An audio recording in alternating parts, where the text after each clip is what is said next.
Para alguns, um personagem maligno e sem piedade que tenta a humanidade. Para outros, uma invenção dos humanos e das religiões para doutrinar, gerar culpa e medo. Diabo, Satanás, Beelzebu. Se trata de um ser real. O diabo é o inimigo da humanidade. A personificação da maldade apresenta tantas caras quanto perguntas. O diabo realmente existe? Muitos creem que o diabo não existe. E esse é um grande triunfo de Satanás. O mal não tem a proporção do bem. O mal é a ausência do bem.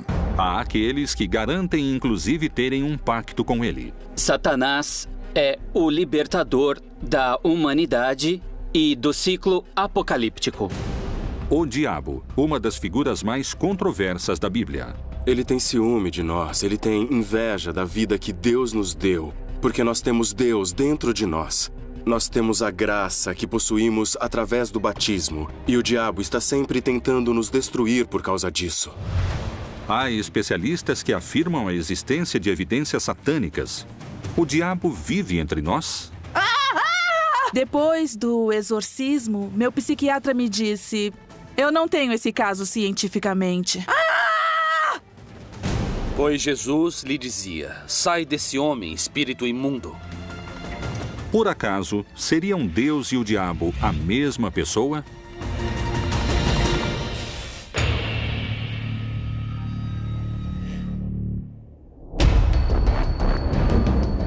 O diabo, a personificação do mal, busca o pior do ser humano para conquistá-lo. Será que, ao caírem em tentação, Adão e Eva tenham marcado a história da humanidade, assinalando o pecado em cada um de nós? Há muitos que garantem que, desde então, a luta entre o bem e o mal, entre Deus e o diabo, acontece dentro de cada homem e mulher que habita esta terra. O diabo recebe o nome de pai da mentira mais vezes que o diabo falado por Jesus. Jesus disse que o incrível é que ele perverte a verdade, ou seja, que ele corrompe a verdade. Não é que ele não a reconheça, ele a reconhece e procura corrompê-la. Outra de suas características. O diabo pode viver entre os homens ou dentro dos homens. Será que grande parte da humanidade já se encontra sob seu poder? O diabo, sendo um ser pessoal, pode estabelecer uma relação com alguém. Ele, como ser pessoal, pode estabelecer uma relação com alguém.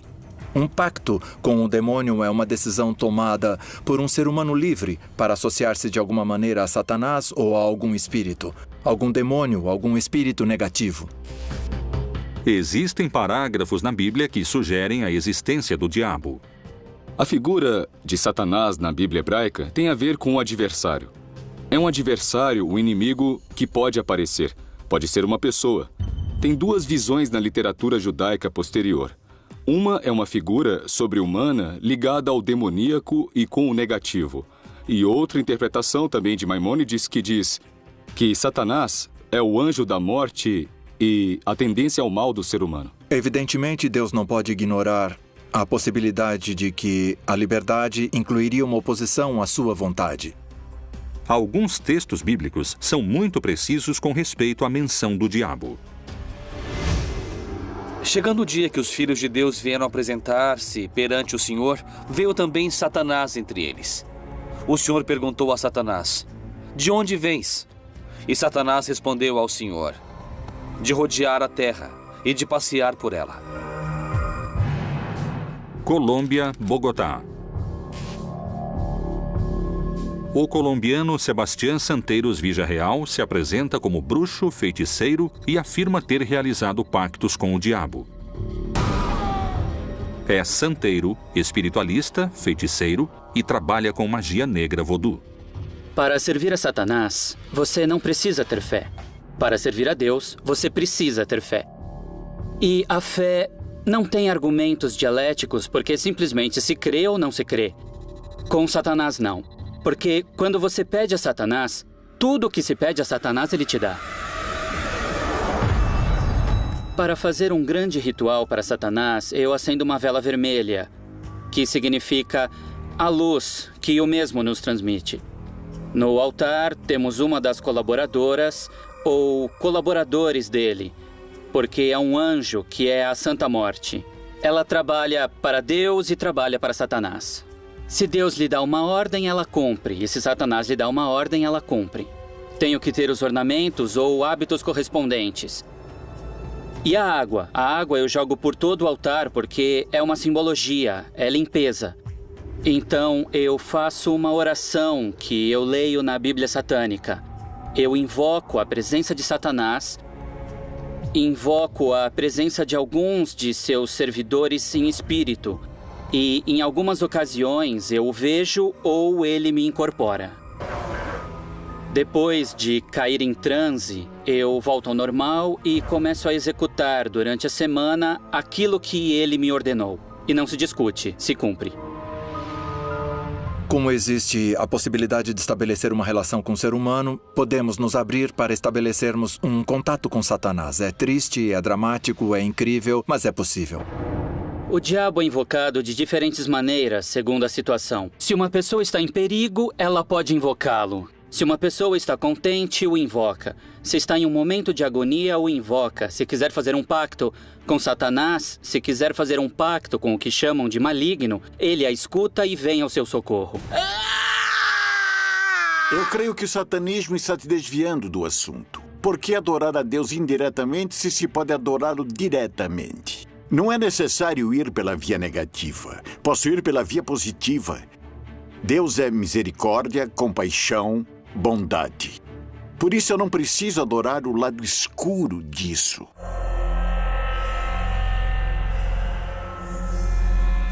A pergunta que muitos especialistas e teólogos ainda se fazem é: o diabo realmente existe ou é uma metáfora?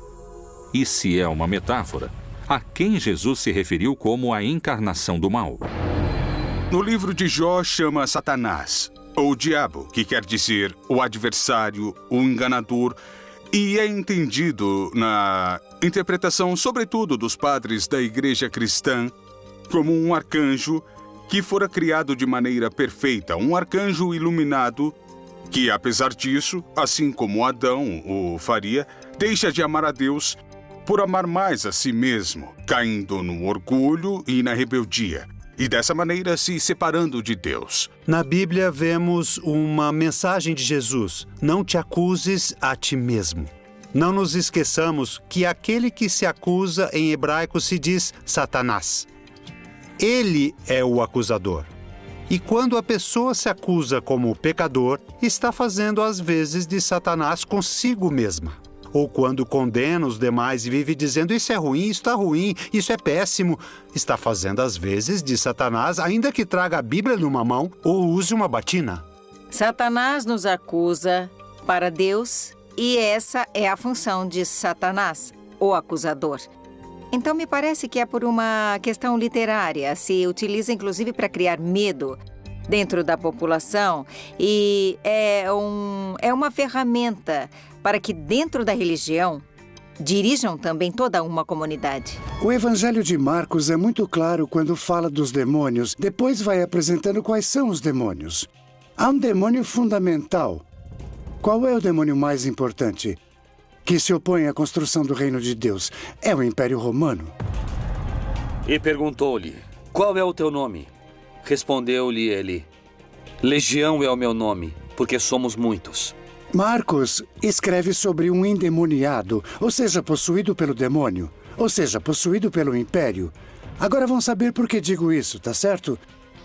Ele quer se unir e rompe todas as ligações. E Jesus lhe pergunta: qual é o seu nome? E ele diz: meu nome é Legião. E a Legião é a unidade de combate do exército romano.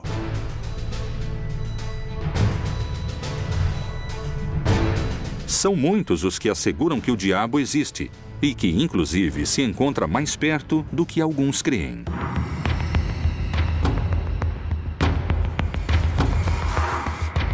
Na Bíblia temos aproximadamente uns 8 casos de exorcismo que tinham uma característica em comum, que os diferenciava de outros tipos de possessão demoníaca e exorcismo que ocorriam no Mediterrâneo. O contexto no qual aparecem os exorcismos na Bíblia tem uma clara conotação social e política. se considera possuído pelo diabo todo objeto, pessoa ou lugar que se encontra infestado em princípio. O ritual do exorcismo consiste em invocações, em ladainhas feitas ao sangue de Jesus, em alguns casos, em algumas tradições religiosas, feitas aos santos, outras feitas em invocações e conjuro aos anjos e arcanjos. Imediatamente começam as orações de imprecação, que devem ser feitas necessariamente por um ministro ordenado, ou seja, as orações de expulsão do demônio. A condição do exorcista depois do trabalho é de muito cansaço e esgotamento. O desgaste físico é muito grande, o compromisso emocional que ele assume durante o trabalho sempre leva, é claro, ao grande consolo do verdadeiro exorcista Jesus Cristo, que lhe empresta a voz e lhe empresta também os gestos, o corpo, mas é ele quem enfrenta a batalha. De que forma secreta a Bíblia menciona essa batalha? Já em Marcos e em Lucas, a possessão aparece como uma possibilidade. Porque logo certa mulher, cuja filha estava possessa de um espírito imundo, ouvindo falar dele, veio e prostou-se-lhe aos pés. Os exorcismos são realmente um modo de combater e expulsar o diabo? Se é necessário expulsá-lo, isso é prova suficiente para pensar que o diabo existe? Santo sangue do Senhor, rogai Sangue por santo nós. da Sagrada Igreja, Rogai por nós. Sangue santo da Sagrada Igreja, Rogai por nós. Santo sangue de misericórdia, Rogai por nós. Santo sangue dos auxiliadores da necessidade, Rogai por nós. Santo sangue dos filhos e filhas de Deus que nunca haverão de desonrar a sua vida. Rogai por Que a nós. presença de Deus, nosso Senhor Jesus Cristo, mostre a luz, mostre o caminho para você. Santo sangue do Senhor, eu ordeno que você saia desse corpo. Eu ordeno que você libere esse corpo. Livrai o Senhor, livrai-o dessa dor. Eu ordeno que você saia desse corpo. Saia agora. Nós rogamos, Senhor, liberte esse corpo. Liberte esse corpo agora. Você está bem, filho? Deus Pai, Ele te libertou. Que Jesus esteja contigo, meu filho. Os milhares de exorcismos realizados são provas suficientes da possível existência do diabo? Como se explica que a Igreja tenha sacerdotes exorcistas? O Papa Francisco, que alguns dizem nunca ter feito um exorcismo, nós acreditamos que sim, que ele já fez. Já fez pelo menos uma oração de libertação muito forte. Se o diabo não existe, como e de que maneira explicaríamos os exorcismos? A pessoa tem que estar convencida de que isso acontece. Se a pessoa não crê, é muito difícil funcionar. Na maioria dos casos, é sugestão. Eu deixo a porta aberta a algumas exceções que podem conter alguma força muito profunda. Mas essas são exceções, não é o cotidiano. É uma maneira de exercer domínio, porque naturalmente, se o demônio é algo real que está no seu corpo, e se existe alguém que pode tirar esse demônio, naturalmente essa também é uma maneira de exercer poder. A quantidade de exorcismos que eu já dirigi em minha vida passam dos 1.200.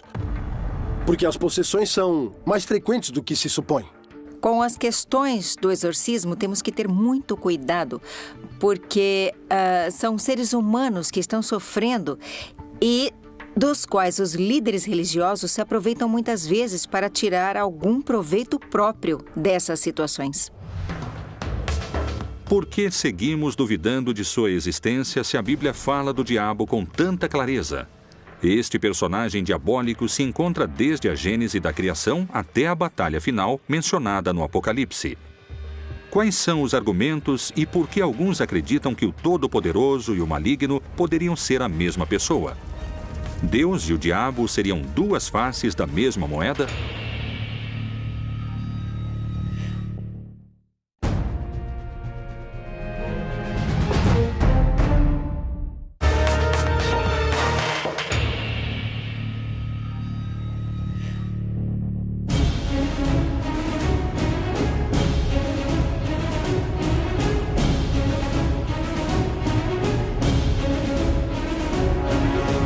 Há milênios, duas opiniões se enfrentam.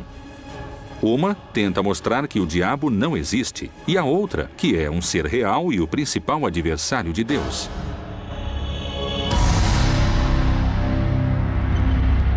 Mas, além dessas duas opiniões, há um terceiro grupo que discorda de ambos e abre um novo debate.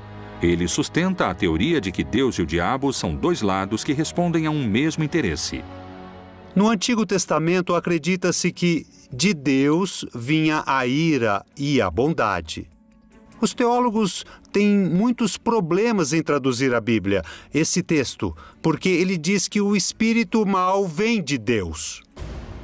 Ora, o espírito do Senhor retirou-se de Saul, e o atormentava um espírito maligno da parte do Senhor. O Deus da Bíblia não é um Deus bom, é um Deus mau. E é um Deus que nos dá muito medo, ao qual temos que de alguma forma obedecer e prestar culto. Porque ele tem todo o poder, porque pode nos causar mal, porque pode nos mandar seu anjo caído, Satanás, não é? Tem se falado muito dessa diferença entre Deus, ou da possível diferença entre o Deus do Antigo Testamento e o Deus do Novo Testamento. Em geral, de forma muito esquemática, se diz que o Deus do Antigo Testamento está muito preocupado com a justiça. Por isso, é preciso agir de forma violenta para que se faça justiça. O Deus do Novo Testamento está mais preocupado com o amor e, por isso, não ocorrem esse tipo de ações. A mesma Bíblia, entre suas páginas e histórias, nos brinda com vários exemplos de extrema crueldade. Isso pode estar associado à existência de Satanás e aos que sustentam que entre Deus e o diabo não há diferenças? Na Bíblia há muitas histórias que falam de violência, que falam de massacres, de magnicídios. A Bíblia conta a história do que ocorreu em uma época onde as mortes eram cruéis, as guerras eram violentas e os massacres eram próprios de todos os povos da antiguidade. E suas crianças serão despedaçadas perante os seus olhos. As suas casas serão saqueadas e suas mulheres violadas. Se alguém lê a história de Caim e Abel, onde um irmão mata o outro, não há nada mais horrível na vida do que um irmão matar outro irmão. Você pode imaginar muitas situações de violência, mas essa seria o cúmulo da violência. Mesmo assim, está lá. E está lá para dar testemunho de que essa violência existe entre os seres humanos, que as pessoas se matam entre si. Então, os exemplos que eles pegaram são de textos sagrados desse mundo. Um mundo bárbaro que oferecia exemplos bárbaros. Estamos diante de mitologias muito primitivas. Israel não é uma grande cultura de maravilhas, é um povo nômade e camponês. Assim como Sodoma e Gomorra e as cidades circunvizinhas que, havendo se prostituído como aqueles anjos e ido após outra carne, foram postas como exemplo, sofrendo a pena do fogo eterno. Sodoma e Gomorra é uma história muito interessante, contada no começo do relato da Gênesis. Das primeiras histórias, vinculada muitas vezes, tradicionalmente, ao tema da sexualidade, que foram cidades destruídas pela homossexualidade dos habitantes. Na verdade, quando alguém lê o texto, não tem nada a ver com homossexualidade. É uma condenação pela falta de hospitalidade. A hospitalidade era uma lei fundamental na antiguidade, especialmente porque as pessoas iam de um lugar para o outro nessa faixa de caminho desértico, e se alguém não o recebia, você realmente corria risco de vida. Então estes povos rompem com essa lei sagrada. Não acolhem aos anjos como hóspedes. Querem abusar deles. E aqui o problema não é a questão homossexual, é o abuso. E isso é o que é castigado neste mito. São castigados com fogo, chuva de enxofre e fogo sobre esses povos que são destruídos, aniquilados da face da terra. O enxofre, o fogo, é a destruição. É voltar para a estaca zero, para o nada. Se aniquila, o povo volta e volta a surgir a vida. Muito tempo depois dessas histórias foi assimilada a questão do inferno, por exemplo, que não tem nada a ver, não se fala do inferno na Bíblia, mas ele é assimilado dessa forma. Será que Deus pode ter tido essas condutas malignas que parecem pertencer ao universo do diabo? Há aqueles que creem que essa mesma Bíblia é uma criação mais ligada ao mal do que a um Deus como nós pensamos hoje. Marcião de Sinop escreveu um cânon dos textos que hoje conhecemos como a Bíblia.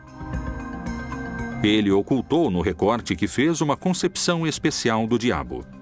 Marcião é um gnóstico cristão que considerava que o Deus que criou o mundo material e que fez ao homem e aos povos da terra tem que ser um Deus malvado, precisamente porque a matéria está identificada com o mal. Bom, na verdade, a apresentação do movimento das luzes e sombras no texto bíblico já a encontramos em Gênesis, que no princípio havia a escuridão e que a primeira ação de Deus na criação foi dizer que haja luz.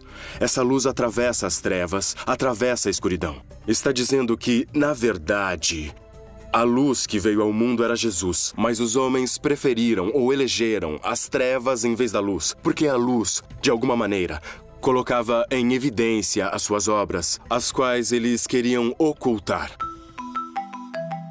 Mas, para alguns dos crentes mais fiéis, essas teorias não são mais do que uma prova de que o diabo está entre nós. Nos dias de hoje, nós podemos pensar no hedonismo, na busca pelo prazer completo e total. Isso tudo sem visar a transcendência, a vida, a verdade tomada como útil. Tudo isso são tentações do diabo, presentes não somente no privado e particular, mas também na vida pública. Porque a influência pública do diabo quer que se demore o nosso, o nosso caminho rumo à fraternidade, rumo à união entre os seres humanos. Quando um batizado tem em si a marca de Cristo e vive ou tenta viver em graça, não pode ser invadido pela força que se opõe a Cristo. Cristo já venceu o demônio. Então, a princípio, somente uma pessoa não batizada pode estabelecer uma relação pessoal com o demônio. Vamos começar agora. Paula esteve internada pelos últimos 10 anos de sua vida com o diagnóstico de esquizofrenia. Eu escutava vozes e via coisas, sabe? As vozes me diziam o tempo todo, mate-se, corte-se. Pelo sangue de Jesus eu te liberto! Eu ordeno que deixe esse corpo agora! Pelo sangue de Jesus! Eu tinha um rosário, sabe? Que eles dão no hospital. E com o rosário da cruz, sabe? Com a parte de baixo, que é feita de plástico, é que eu me cortava com esse plástico. Busca o Senhor! Bom, depois eu via muitas sombras e sempre via homens. A possessão diabólica não tem nada a ver com a bondade ou maldade moral. Quer dizer, o endemoniado é uma pessoa enferma. Muitos creem que o diabo não existe, e esse é um grande triunfo de Satanás, então temos muitíssimo trabalho. Será que realmente o diabo está entre nós e não sabemos? Será que Deus e o diabo são uma mesma criação? Estaremos vivendo 7 anos de tribulações que antecedem o Apocalipse? E se estiverem recrutando cada vez mais soldados para essa batalha final de que alguns denominam o exército do diabo?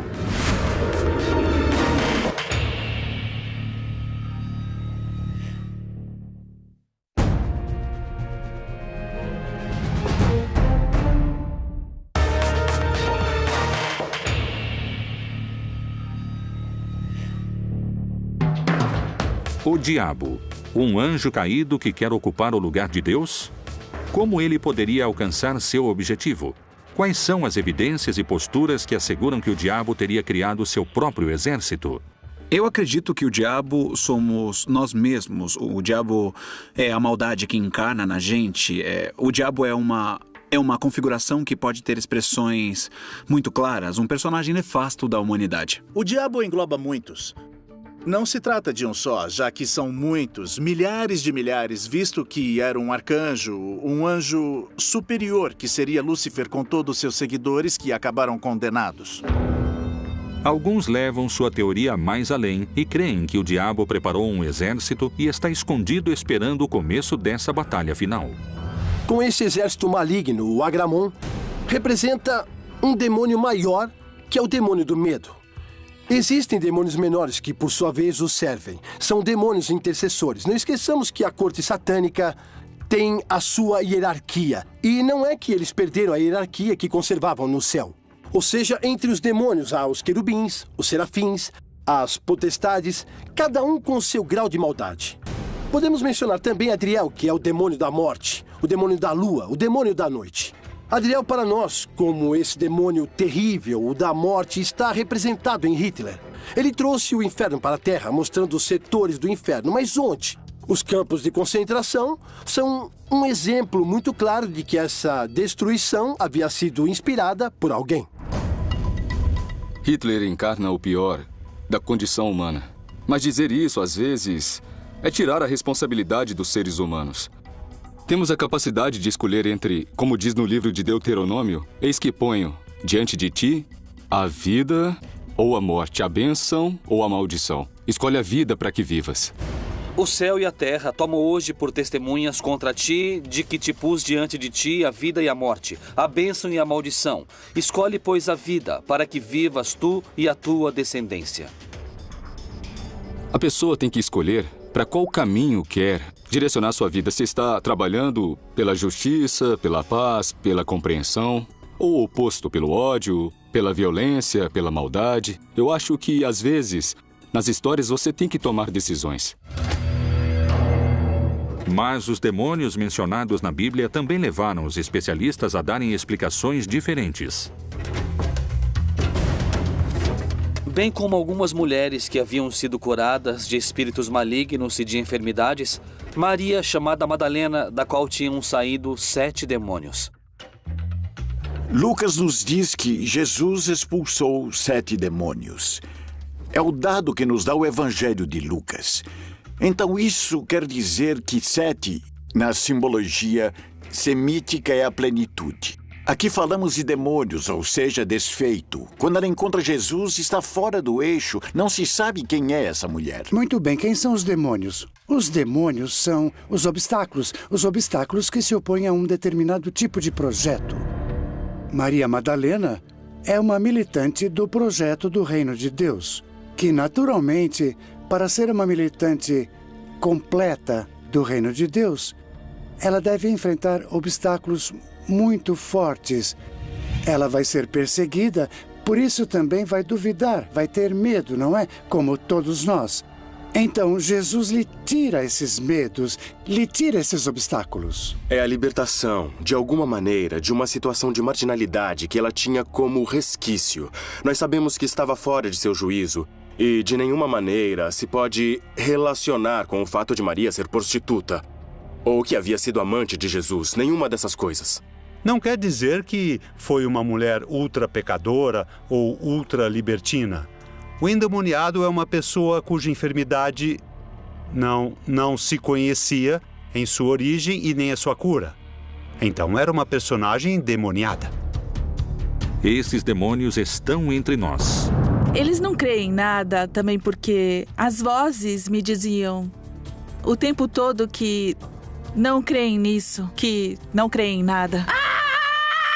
A mente é como alguém que nos prende e às vezes nos mata. É como se estivéssemos habitados por muitas vozes, muitas vezes incoerentes.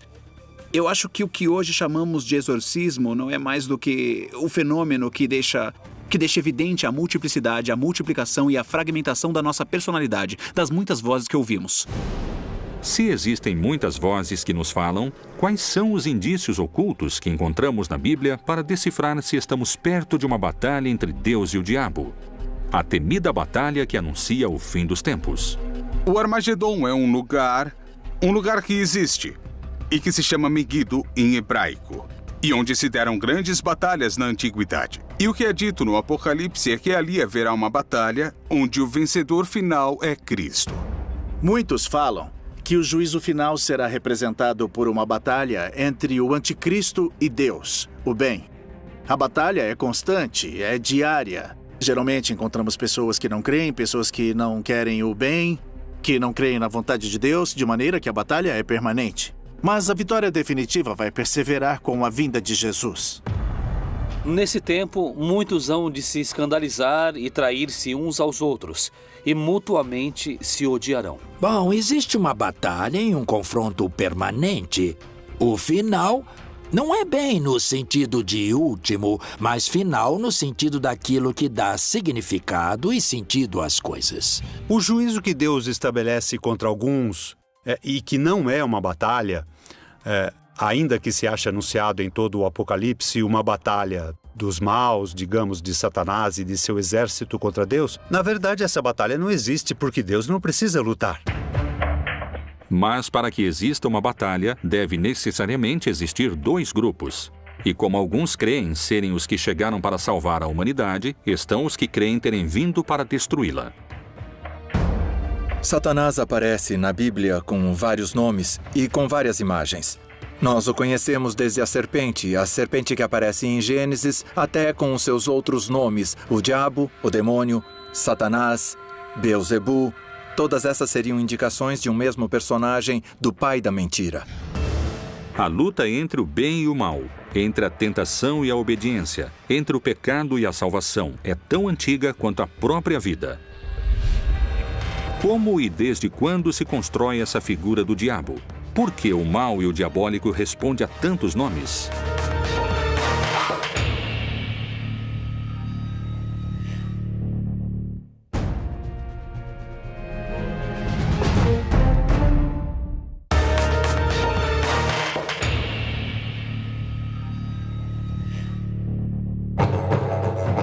O diabo, a personificação do mal, o rival de Deus, o tentador dos homens.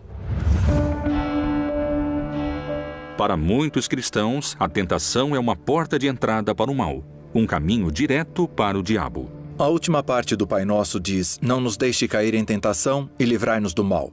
Esse mal pode ser entendido tanto como qualquer situação que seja perigosa para a realização pessoal, como o maligno. Livrai-nos do maligno, livrai-nos do pecado, livrai-nos do demônio, livrai-nos de qualquer situação de perigo para a própria salvação. Então podemos dizer que sim, está presente a súplica de sermos livrados do demônio no Pai Nosso. Na ideia de um Jesus muito divino, com a ideia de um Jesus gnóstico semidivino, as tentações não têm lugar. Para aceitar que Jesus foi tentado, temos que aceitar primeiro que ele foi 100% humano. Portanto, a passagem veio a ser interpretada como as tentações que Jesus enfrentou ao longo de sua vida, mas no terreno onde se dão as tentações, que é na mente. Jesus teve que escolher, por isso passou 40 dias no deserto, entre ser um Messias conforme as profecias de Isaías, desprezado, ignorado, traído e assassinado, ou inclinar-se para a vaidade do reconhecimento mundial e ao arrebatamento do poder e das riquezas. Então, essas tentações são o núcleo que nos mostra se o Messias deve ser glorificado por sua própria força, ou se o Messias está disposto a humilhar-se, a negar-se e a morrer por amor aos seres humanos. A tentação existe dentro dos textos bíblicos e, além disso, a figura do diabo tenta deturpar a vontade de Jesus.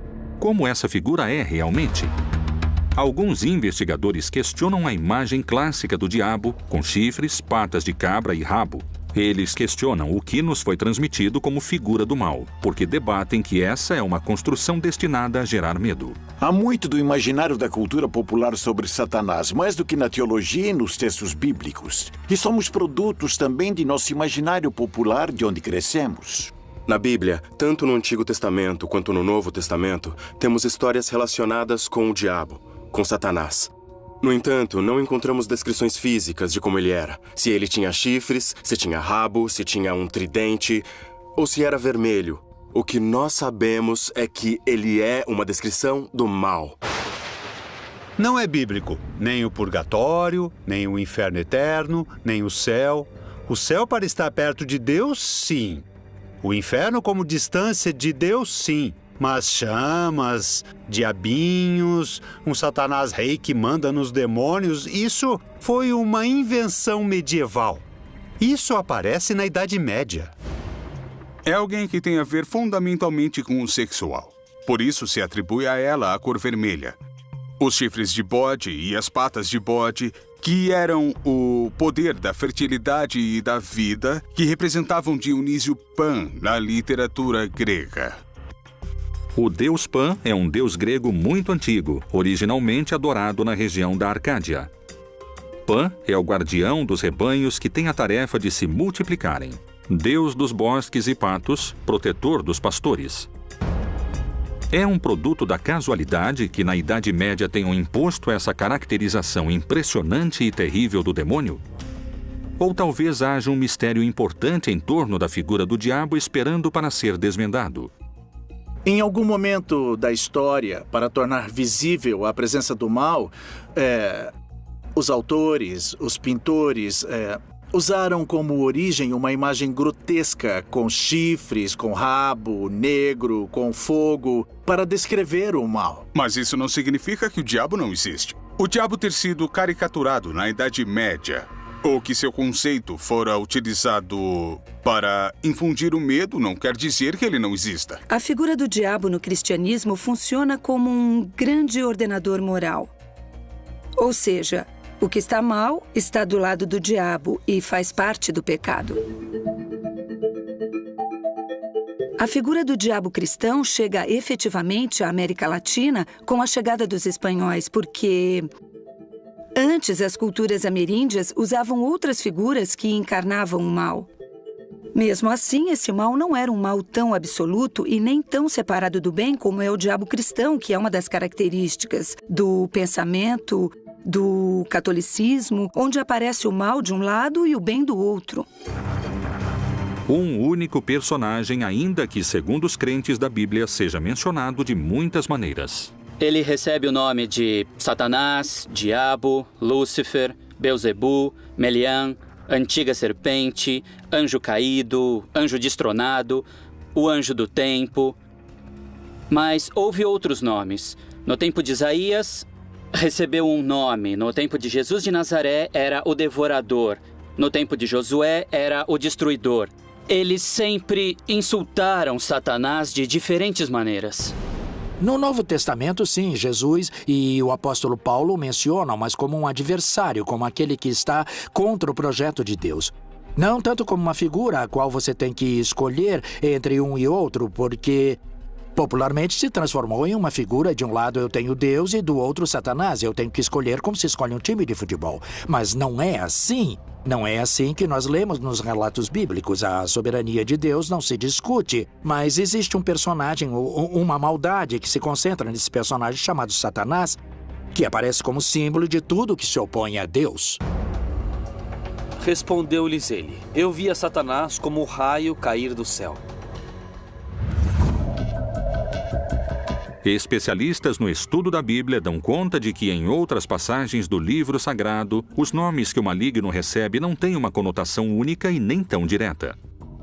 Diabo, Satanás, Lúcifer, todos têm a ver com o seguinte: num projeto como o projeto do Reino de Deus, você tem que enfrentar os obstáculos, e esses obstáculos são denominados com determinados símbolos, não é?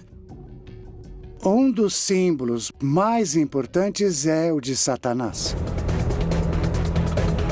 Essa poderia ser uma manobra e modo de agir do diabo para ganhar tempo e adeptos à sua figura? O Evangelho de João registra que Jesus o descreveu como um ladrão que trabalha entre os demais que não se dão conta que ele está lá.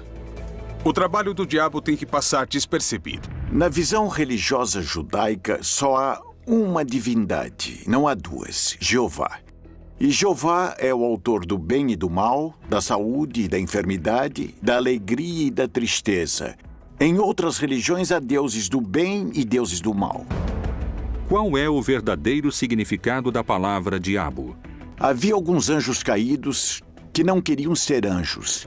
Queriam ser mais do que anjos. E apareceu esse anjo que seria o diabo. Como a ideia é unir, diabo é separar. Daí vem diabo, de diabolo, o que separa. Muitas correntes de pensamento se perguntam se realmente o conceito não é um engano em si mesmo.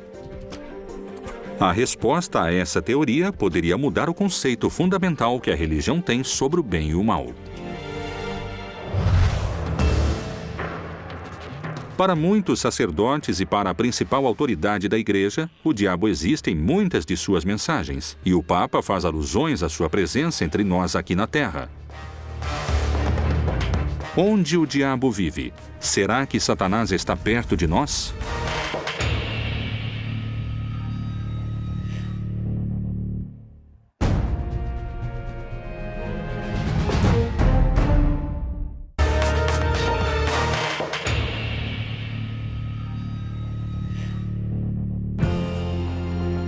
O líder da Igreja Católica manifesta que a presença do demoníaco Satanás é real. Não é um mito e está presente nos lugares mais fortes, com mais fiéis. Onde? Por que se manifesta? Com toda certeza, o diabo ataca a quem ele sente que lhe escapa. Ele não vai atacar aquele que é de sua propriedade ou alguém que está morto e que não escolheu um lado. Ele vai como um predador, que é perseguir aquele que escapou dele, mas isso não é coerente com o fato de que os ataques sejam precisamente a imoralidade daqueles que creem. Francisco não foi um grande professor de teologia. Ele foi um pastor próximo de seu povo, com um coração solidário. Sua linguagem não é a do teólogo. É a linguagem da paróquia, do entorno. E isso não o desmerece para aquele que entendeu o contexto. Então ele fala de maneira popular e não como um especialista da Bíblia. Francisco não é um grande especialista da Bíblia. Ele é o Papa, e o Papa é um líder. O problema aparece quando interpretamos ao pé da letra e não como linguagem simbólica. Toda linguagem religiosa e simbólica deixa de ser religiosa. O líder da igreja também apontou o filho do diabo, o anticristo, na corrupção e no dinheiro. No livro do Apocalipse, capítulo 12, uma visão se apresenta a João, que é de uma mulher, que resplandece como o sol, e um dragão de 7 cabeças que a persegue. Viu-se também outro sinal no céu. Eis um grande dragão vermelho, que tinha 7 cabeças e 10 chifres. E sobre as suas cabeças 7 diademas. Esta visão significa que o dragão é o diabo, e suas 7 cabeças representam a totalidade do poder sobre os governos corruptos da terra.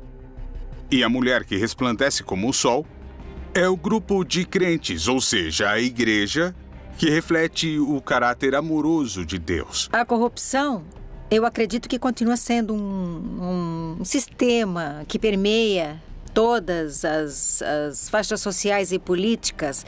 Atrás de tudo isso, há homens e mulheres que a utilizam. Então, nesse grupo, nós poderíamos colocar os anticristos, por assim dizer, porque vão contra a vida. No ano de 2014, o Vaticano reconheceu de forma oficial a Associação Internacional de Exorcistas, uma prova a mais que para a Igreja o diabo existe.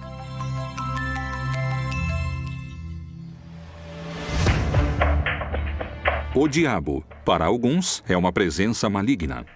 Não existe apenas um anticristo. Os anticristos são entendidos como todos aqueles que são agentes da maldade e opostos diretamente à ação do Senhor Jesus.